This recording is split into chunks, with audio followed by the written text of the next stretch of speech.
প্রশ্ন করেছেন যে বাংলাদেশে ওয়াজ মাহফিলে শুনেছি মানুষকে এক ফোঁটা নাপাক রক্ত দিয়ে সৃষ্টি করা হয়েছে, এ কথাটা কি ঠিক?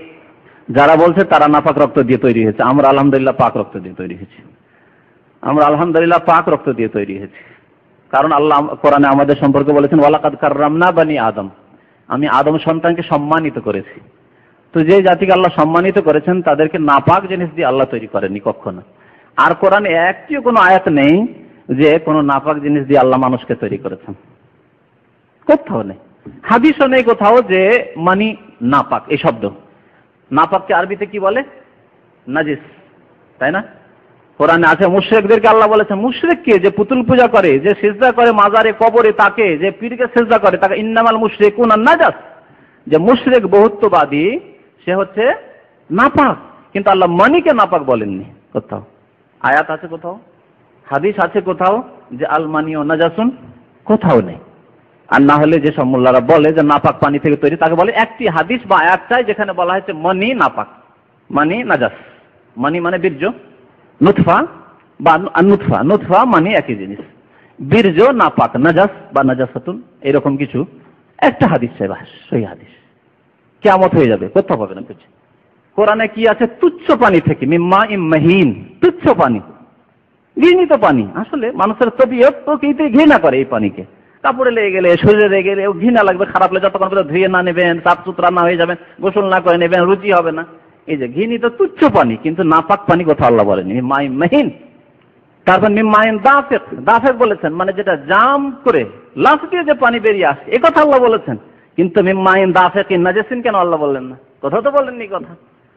তারপরে আরো বড় মজার কথা, দলিল শুনেন যে নাপাক জিনিস থেকে আমরা জন্ম নিনি। নবী করিম সাল্লাল্লাহু আলাইহি সাল্লামের কাপড়ে মণি লেগে থাকতো, এবং সেই যুগে মানি মানুষের শক্তিশালী হওয়ার কারণে খুব গাঢ় হতো। আজকালকার মতো দুর্বল মানুষ নাই যে মানি একবারে পানির মতো। আজকালকার মানুষের মানি কিসের মতো? পানির মতো। মানে পানি যেমন তরল, মানিও এরকমই তরল। এই হচ্ছে অবস্থা আমাদের। সেই যুগে এত গাঢ় হইতো যে কাপড়ে লেগে আছে আঠার মতো, শুকিয়ে গেছে। মা আয়েশা রাদিয়াল্লাহু তাআলা আনহা বলছেন যে আমি কাপড়কে ধরে কচলিয়ে দিতাম, কচলিয়ে দিয়ে মানিকে ছুটিয়ে দিতাম, তারপর ওই কাপড়ে নবী করিম সাল্লাল্লাহু আলাইহি ওয়াসাল্লাম নামাজ পড়তে চলে যেতেন, ধুইতাম না। বলেন এই হাদিস দ্বারা কি জানতে পারলাম? যেমন জানতে পারলাম যে মানি গাঢ় হতো, আর যত মানুষ শক্তিশালী হবে তত তার মানি গাঢ় হতে পারে, যত দুর্বল মানুষ হবে এই ক্ষেত্রে তত তার মানি পাতলা হবে। তো এই আর একটি জিনিস কি জানলেন? যদি নাপাক হইতো মানি, তাহলে নবী করিম সাল্লাল্লাহু আলাইহি ওয়াসাল্লাম কি করতেন? বলতেন যে ধুইতে হবে। নাপাক জিনিস, নাপাক জিনিস লেগে আছে, রক্ত লেগে আছে, বলি রক্ত খুব গাঢ় হয়ে চাপা রক্ত লেগে আছে, শুকিয়ে গেছে, কি কচলি দিয়ে কি নামাজ হবে? বলেন হবে না, যেহেতু রক্ত নাপাক, ধুইতে হবে। যতক্ষণ ধোয়া না হবে ততক্ষণ পাক হবে না। তাহলে নবী করিম সাল্লাল্লাহু আলাইহি সাল্লামের বিবি আয়েশা রাদিয়াল্লাহু তাআলা আনহা এইভাবে কাপড়কে কচলিয়ে দিচ্ছেন, আল্লাহ রাসূল দেখতে পাচ্ছেন। এমনকি আয়েশা রাদিয়াল্লাহু তাআলা বলছেন যে তার নিশানা আমরা বুঝতে পারছি। আল্লাহ রাসূল নামাজ পড়তে যাচ্ছেন, দাগ দেখে বোঝা যাচ্ছে যে অমুক জায়গাটিতে বীর্য মানি লেগেছিল, এটুকু বোঝা যাচ্ছে। মানে যেহেতু কচলিয়ে দিলে তার আসার যেটা আছে লক্ষণ, সেটা তো দূর হবে না পানি দিয়ে না ধুলে, তা থেকে দিত, তারপরেও তাতে নামাজ পড়তেন। তাহলে সেটি কচলে কেন? এই কচলে দেওয়া এই জন্য যাতে করে ওটা একটু হালকা হয়ে যায়, না হলে বেশি নজরে আসবে, মানুষের নজরে আসলে খারাপ লাগবে, কাপড়টা দাগ দাগ দাগ লাগবে। আপনার শরীরের কাপড়ে কলমের যদি কালির দাগ থাকে তাহলে দেখতে খারাপ লাগবে না, কিন্তু নাপাক তো নয়। তাড়াতাড়ি করে ধুয়ে নিচ্ছেন এই জন্য যে লোকে বলবে যে কি লোকটি রে, হ্যাঁ জঙ্গলি লোক, কাপড়ে কলমের কালি লেগে আছে পকেটে, আর ওই নিয়ে যে চলাফেরা করছে রাস্তাঘাটে, হ্যাঁ বসে আছে মানুষের মাঝে। তো এই জন্য তাহলে বোঝা যাচ্ছে যে নবী করিম সাল্লাল্লাহু আলাইহি সাল্লাম।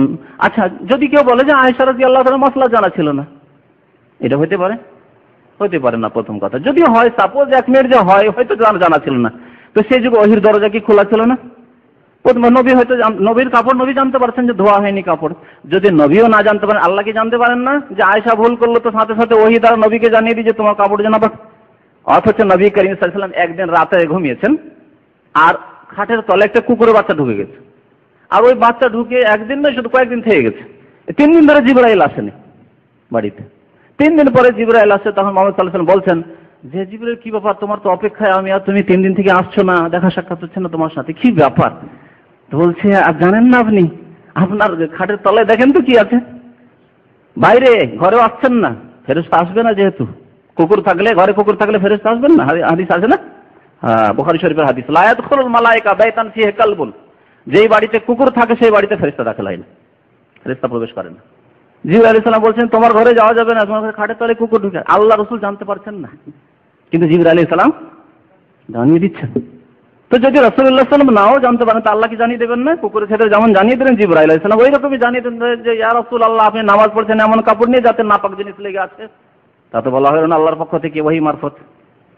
তো এরপরে আর কি দলিল চান? বাকি এর বিপক্ষে তাদেরকে বললাম যে একটি হাদিস মাত্র চাই, সহিহ হাদিস, যে মানি বীর্য নাপাক, বাস এরকম হাদিস চাই, কোথাও নেই।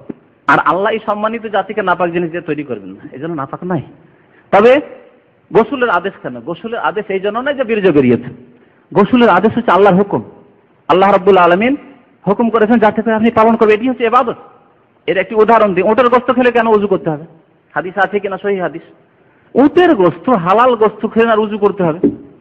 ওলামারা বলছেন যে এই আদেশটি হচ্ছে আল্লাহর ইবাদতগত আদেশ, তাআব্বুদি, যে আমার বান্দাকে আদেশ করেছে মানছে না, বল যুক্তি কি জন্য করব? গরুর গোশত খেয়ে ওযু করব না, ছাগলের গোশত খেয়ে ওযু করব না, কেন আমি উটের গোশত খেয়ে এতরাজ করছে না? আল্লাহর বিধানকে স্থির নত করে মেনে নিচ্ছে, পরীক্ষা। জি, তা আল্লাহ যে গোসল ফরজ করেছেন বীর্য নির্গত হলে, এটি আল্লাহর আদেশ, গোসল করতে বলা হয়েছে। জি, আজ বীর্য নির্গত না হলে, যদি মিলন হয়, বীর্য নির্গত না হইলো গোসল ফরজ, আল্লাহর আদেশ।